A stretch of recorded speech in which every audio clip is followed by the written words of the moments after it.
Polling ప్రక్రియ ప్రారంభమైంది. ప్రతి ఓటరు ఓటు వేయడానికి ముందే పోలింగ్ బూతుల దగ్గర పెట్టిన బాక్సుల వద్దకు వెళ్లి అమౌంట్ను, స్లిప్పులను వేయటం జరుగుతోంది.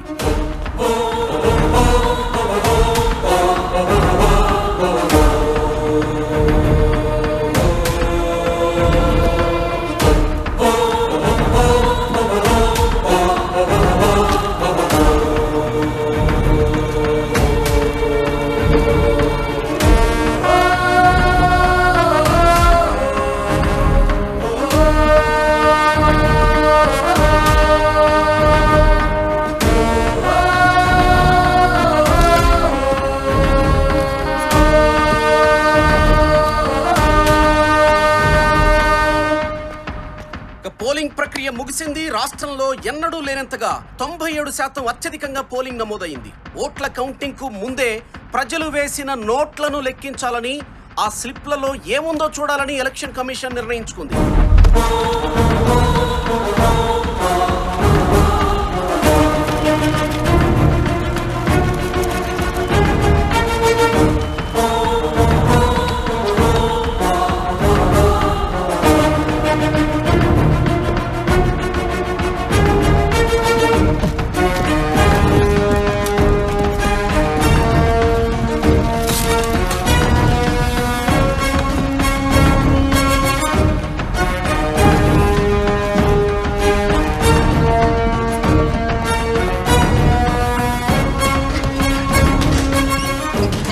డబ్బులను కంటైనర్లలో అధికారులు తరలిస్తున్నారు.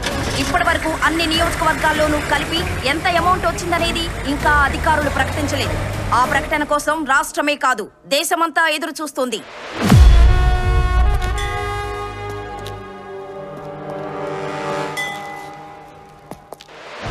ఈ ప్రభుత్వం ఏటా లక్షల కోట్ల బడ్జెట్ ప్రవేశపెడుతుంది.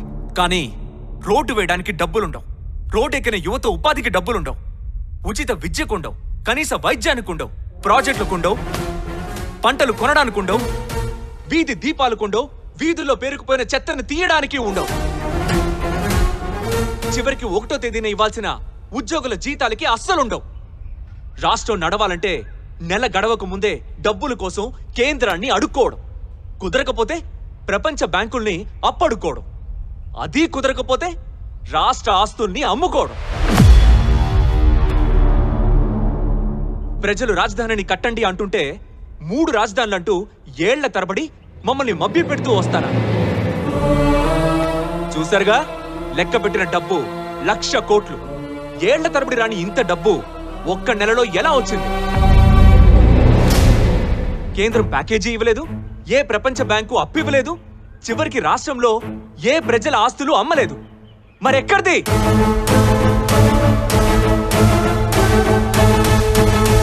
ప్రజాస్వామ్యంలో ప్రజల్ని కొనుక్కోవడానికి పార్టీలన్నిటి తరపున ఈ రాజకీయ నాయకులు పోటీ పడి పంచిన డబ్బు ఒక్కో ఓటుకి 25,000.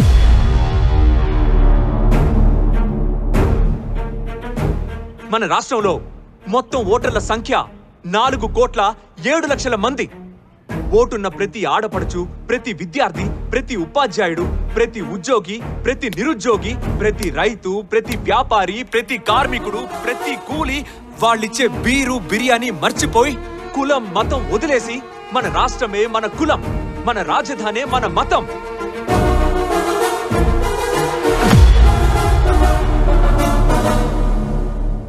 మన అభివృద్ధే మన లక్ష్యం అనుకొని అన్ని రాజకీయ పార్టీలకి బుద్ధి రావడం కోసం ఆలోచనతో, బాధ్యతతో ఏకమై వెనక్కిచ్చిన ఓట్లకి పంచిన సొమ్ము అక్షరాల 1,75,000 కోట్లు.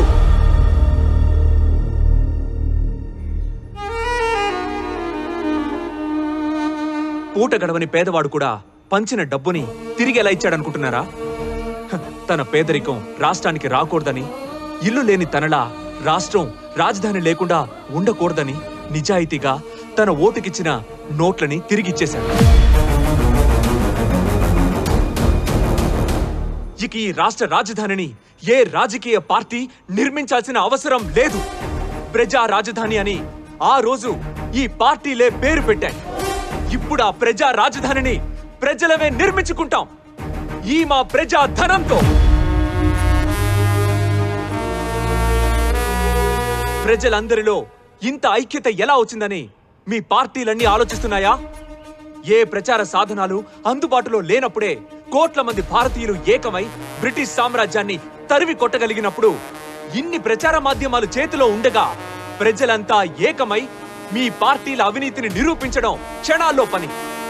మీరు ప్రజా వేదికల్ని కూల్చగలరేమో కానీ మా ప్రజా ఐక్యతని కూల్చలేరు. అన్యాయమే మీ చట్టమైనప్పుడు ఎదిరించడమే మా బాధ్యత. అభ్యర్థి ఏ పార్టీ వాడని కాదు, ఇప్పటిదాకా ఏం చేశాడో చూస్తాం. వాడు పెట్టుకునే టోపీ కాదు, ప్రజలకు వాడు పెట్టిన టోపీ చూస్తాం. ప్రభుత్వాలు ప్రజల శ్రేయస్సు కోసం రాజ్యాంగం మార్చకపోయినా దేశ శ్రేయస్సు కోసం తెలుగు ప్రజలు మార్చిన రాజకీయం ఇది. మరో ప్రపంచం పిలిచింది అన్న మహాకవి మాటల్ని నిజం చేస్తూ తెలుగు ప్రజలు సృష్టించిన మరో ప్రపంచనం ఇది. 75 స్వతంత్ర భారత చరిత్రలో ప్రజలు పలికిన ఒక కొత్త నాంది. 6 కోట్ల ఆంధ్రుల గుండె చప్పుడు. జై అమరావతి! జై అమరావతి! జై అమరావతి! జై అమరావతి! జై అమరావతి! జై అమరావతి!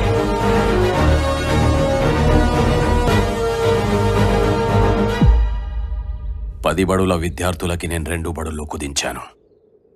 ఎందుకంటే పేద విద్యార్థులు చైతన్యం కాకూడదని. టీచర్లందరినీ భయపెట్టాను. ఆ టీచర్ల ముందు మార్పుకు శ్రీకారం చుడతారని. ఉద్యోగం చేస్తున్న వాళ్ల డబ్బు, పెన్షన్ తీసుకుంటున్న వాళ్ల డబ్బులన్నీ స్కీమ్లకి పెట్టించాను. జీవిత బీమా చేసుకుని హాయిగా బ్రతికేవాడి డబ్బులు వాడేసి జనానికి ఉచితంగా ఇవ్వడం అలవాటు చేశాను. బయటివాడు వ్యాపారం చేస్తే డబ్బు సంపాదించి మనల్ని బెదిరిస్తాడని రాష్ట్రంలో ఇసుక నుండి సిమెంట్ వరకు, మందు నుండి మైనింగ్ వరకు అన్ని వ్యాపారాలు మీ చేత చేయించాను. అందుకే ఈరోజు భూమి అమ్మే దగ్గర నుంచి భూమి తవ్వే వరకు అన్ని వ్యాపారాలు మనవే. ఇంకా రాష్ట్రమంతా దోచుకుందామని దాచుకున్న డబ్బంతా ఖర్చు పెట్టి ఓట్లు కొందామనుకున్నాను. ఇవన్నీ చేశాను, కానీ తెలుగోడి రక్తంలో ఇంత పౌరుషం ఉందని ఊహించలేకపోయాను. ఎందుకంటే నేను తెలుగోడిని కాదు కదా. తెలుగోడి రక్తం వేడికి రాజకీయం రంగు మారిపోయింది. భారతదేశంలోనే కాదు, ప్రపంచంలోనే తెలుగోడు ఇంత రాజకీయ ప్రక్షాళన చేస్తాడనుకోలేదు. ఇది ఎవరి ఊహకి అందని ప్రజా మార్పు. మీ భవిష్యత్తు ప్రజల ఆగ్రహ జ్వాలల్లో కాలిపోతుంది. మీరు శరీరంతో ఉన్నా నాకు మాత్రమే భవిష్యత్తు లేని అస్థి పంజరంలా కనిపిస్తున్నారు. ఈ మార్పు మీలాంటి రాజకీయ నాయకుల్ని, నాలాంటి అనలైజర్స్ని ఇంకా బ్రతకనివ్వదు. అందుకే నిర్ణయించుకున్నాను, ఇది దేశమంతా పాక్కుండా ఎలాంటి జాగ్రత్తలు తీసుకోవాలో ఆలోచించుకుంటూ వెళ్ళిపోతున్నాను.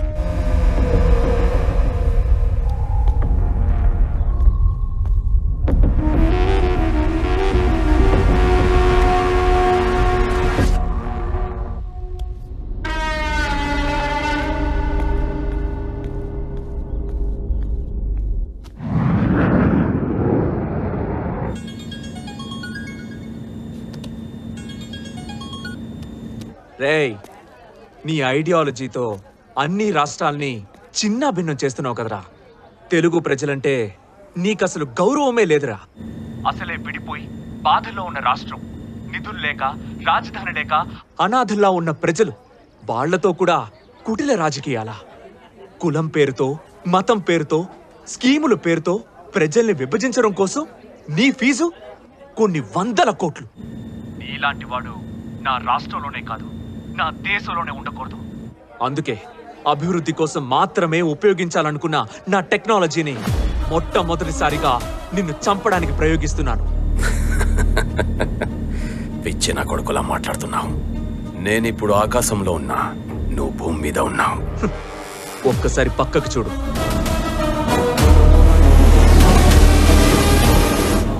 అసలే రాష్ట్రం విడిపోయి బాధల్లో ఉన్న ప్రజలు నిధులు లేక, రాజధాని లేక అనాథల్లా బతుకుతున్నారు. మా రైతుల ఊపిరి, మా అమ్మ ఊపిరి, కొన్ని కోట్ల ప్రజల ఆక్రందన కలిసి ఉప్పెనలా దూసుకుంటూ నీ దగ్గరకొస్తున్నాయి చూడు.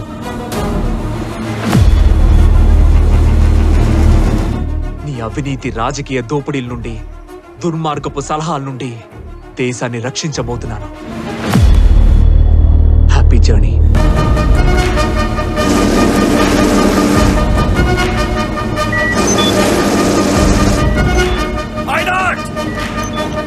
Land this plane immediately. We are surrounded with drones. Try to land ASAP.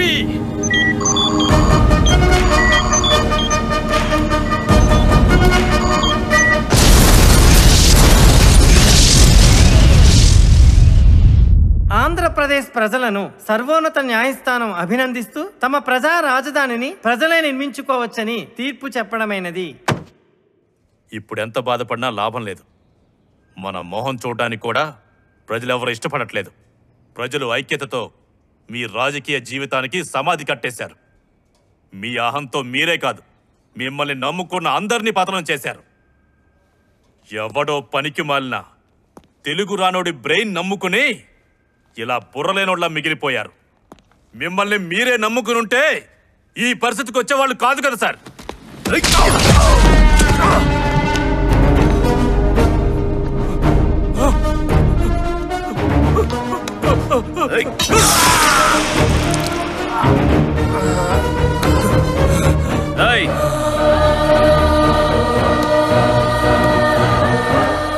బాత్రూంలో హార్ట్ అటాక్ వచ్చి చచ్చాడని మన ఛానల్లో ఫ్లాష్ న్యూస్ వేయండి రా.